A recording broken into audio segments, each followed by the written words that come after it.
How's that? You coming up from the? I remember you, Rodrigo. You were Rodrigo Vaghi blue belt when you started fighting. So you started fighting as a blue belt. Where's your belt? Like I'm asking sincerely. I didn't keep up. It was like, did you get your black belt? Talk about your belt progression stuff. No, I never did. I ended up about 10 years after training with Rodrigo, and Rodrigo did not give belts easily. He was of the opinion that you had to be 15, 20 years before you got a black belt. And so I was blue belt for like seven or 8 years under Rodrigo. And whenever I was walking out to fight D'Souza, Rodrigo like slaps me in the stomach with something, and I look down and it's my purple belt.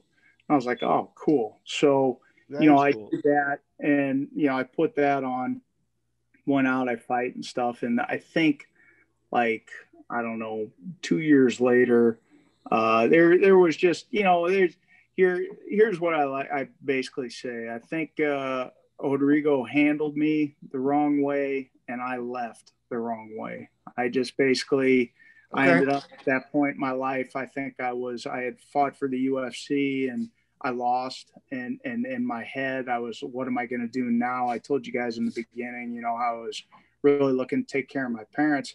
And at that point, one of the other fight promoters had already been asking me for like a year to come over and coach jiu-jitsu at his place. And so, when I was sitting there and I was thinking, what am I going to do? I just figured, screw it. My dad was in my ear big time. You need to go and do your own deal. And I just went ahead and I went with it. So I left Rodrigo's, it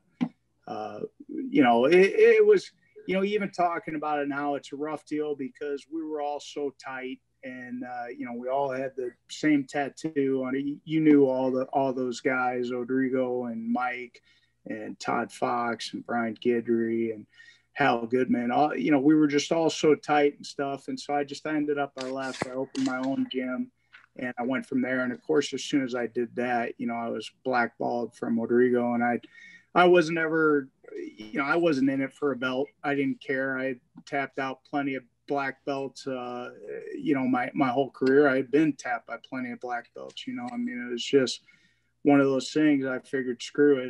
The belt doesn't bother me. So I opened a no-gi gym at that guy's deal. And, the rest is history. And I never did go back, and I just kind of had in my head, well, I'm not going to really accept the black belt unless it's from, my original coach, Rodrigo, or Rickson, who's his coach. And we, obviously we fell off. Shoot high, Steve, shoot high.